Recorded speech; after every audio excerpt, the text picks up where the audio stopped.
So last week we took a look at what's in the golf bag. This week, let's take a look at what's in the camera bag. As always, if you like the content that I produce, be sure to like, share, and subscribe. And other than that, let's jump right into it. So first and foremost is the bag itself. It is water resistant. It's made of a heavy canvas. It's got very comfortable straps, lots and lots of pockets.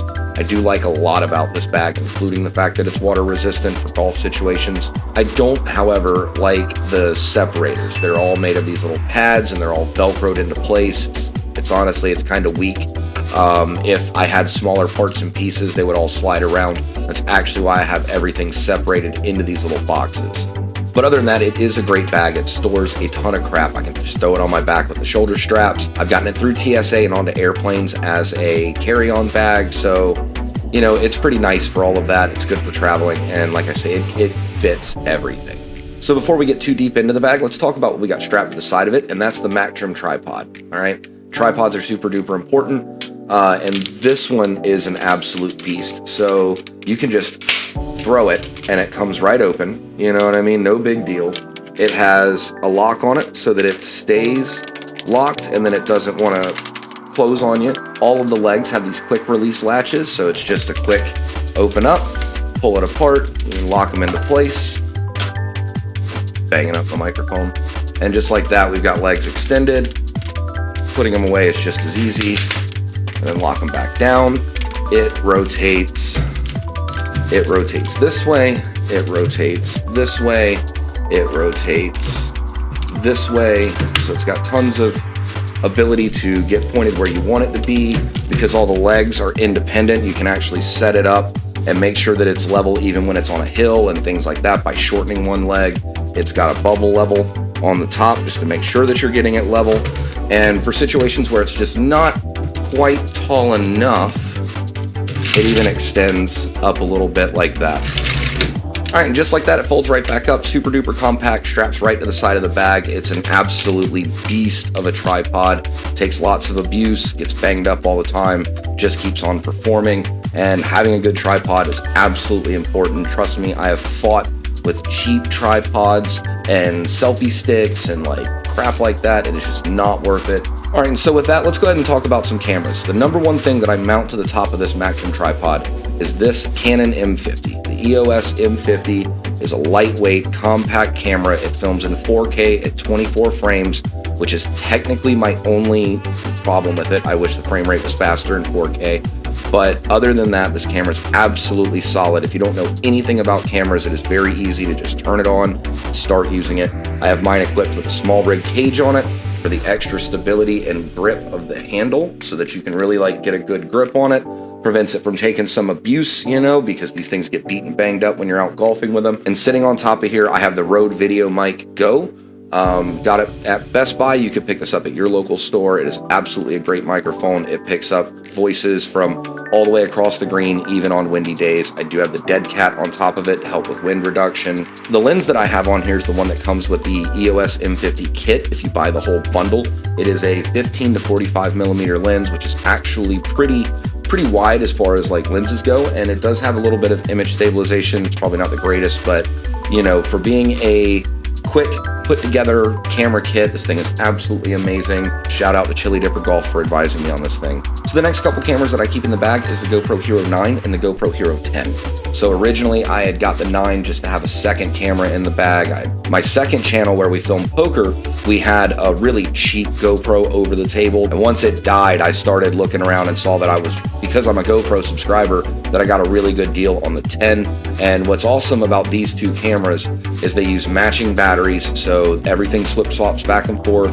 The more batteries I get, the more I'm prepared for both of them. All the attachments are the same waterproof cases, same everything. So it makes it really, really easy and convenient. And anything that I buy for one camera, I'm technically buying for two cameras. So it just makes my bag that much more diverse and that much more versatile. So the next camera I'm going to talk about is actually pretty new to me. I haven't put any content on the channel with it yet, but I'm really looking forward to incorporating it into almost every video I produce. And that is the Dji Mini 2 drone. This thing is absolutely sweet. It's got the 4K camera on a gimbal. The footage is freaking sweet. sweet. I mean, it looks really good. And I mean, I probably fly it in situations that I shouldn't, like when the wind's too heavy and things like that. And it still does a really good job of keeping the camera level and making the content look smooth and buttery. And I cannot wait to start putting drone footage into all of my videos. So I keep the drone in a little GoPro box so that it fits into the camera bag without getting beat and banged up with everything else that's in there.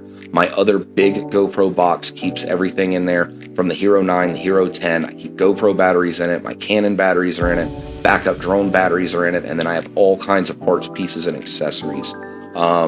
Some of my favorites that are in there include GoPro Remote. This is mostly for the poker channel, being able to turn on the whole cam and the overhead cam at the exact same time, but being able to work multiple GoPros from a wireless remote and across the room is absolutely amazing when it comes to trying to like be the actor, director, producer for, you know, a multi-camera content show. I also have this super tiny little GoPro tripod that came in the bundle. Just a little guy, you know what I mean? But it's pretty sweet. Just take this little thing and I set it behind the hole. I use it for a lot of like putt cam. I use it to, you know, vlog around and talk to as I'm moving about the golf course, that kind of stuff. Absolutely use the crap out of this thing. One more piece that I really can't live without is this ball mount that I got from Ulanzi, which is, I guess, some Amazon company, and I'm probably not even pronouncing it right. But with the little ball mount, you know, you can move this piece around anywhere you need it to be. Even up to 90 degrees, you can turn the camera sideways. It has a shoe mount right here on the side if you want to add on like lights or an extra microphone or a display or whatever, you know, you might want to add with a shoe mount. But the cool thing about this is that it makes a lot of my other equipment just that much more useful and that much more versatile. Things like the Joby 6K Gorilla Pod, which I absolutely love. Little bitty tripod, you know, hold your camera up, you know, 6 or 8 inches off the table or the ground or whatever. It's like absolutely perfect for vlogging. I would probably be using it right now if it wasn't for the fact that I have to show it on camera. So the cool thing about the ball mount is that if I wrap the Gorilla Pod around something and the camera attachment is sticking 90 degrees out sideways, I can just put this right on there. And then next thing you know, my camera is still perfect level like it would be on any other tripod, but it's wrapped around a tree or a fence post or a whatever, you know, like wherever I want to put a camera, wrap it up with a Gorilla Pod. Where the Gorilla Pod is too small to grab onto things, like, I don't know, say the golf cart, the thing that holds the roof over the golf cart, I've actually cracked the Gorilla Pod a few times trying to get it to wrap up that small. So when it comes to things like that, the clamp is way more better. So when you purchase the clamp, it actually comes with a big tripod on it, like a unicorn thing. And I used to use this as like a cart cam. I would just kind of put it on there, you know, like that. But the actual problem with this thing is that it's got a little screw.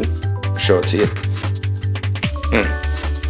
It's got a little screw under there, and when the cart jostles around a lot, after about 9 holes, this screw will come loose, and then your camera footage after that is trash. So I very rarely use this piece unless I'm putting it somewhere stationary. What I actually do is use a bunch of GoPro attachments and this clamp to use the ball mount and get a GoPro that way. So let me show you how to put that together real quick.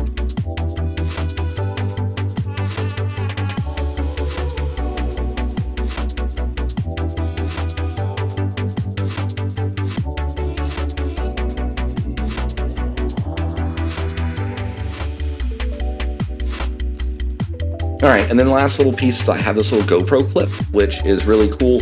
I fit this onto the ceiling fan blade above the table, and that's how I get my overhead footage, is I just attach a GoPro to it. It is magnetic on one side, but sometimes it's really cool to just be able to just, you know, put a GoPro on something real quick and easy. Now that said, in my little GoPro box, I still carry tons of little GoPro attachments. You know, I don't know how many of these little sticks for screwing into things that I have, like frickin' bunch of them, and then more little bits and attachments and pieces, and you honestly just can't have enough of this stuff. I also have waterproof cases for both GoPros. I don't keep them in the bag unless I plan on doing underwater something, which I've never done, so you know, they don't actually get a lot of use, but I do have waterproof cases for them. But I think that pretty much just like wraps it up. That's pretty much all my cameras, all of my gear. So I'm gonna take a quick second to say that like my channel did start with a cell phone on a selfie stick. Like that's really how I got at it.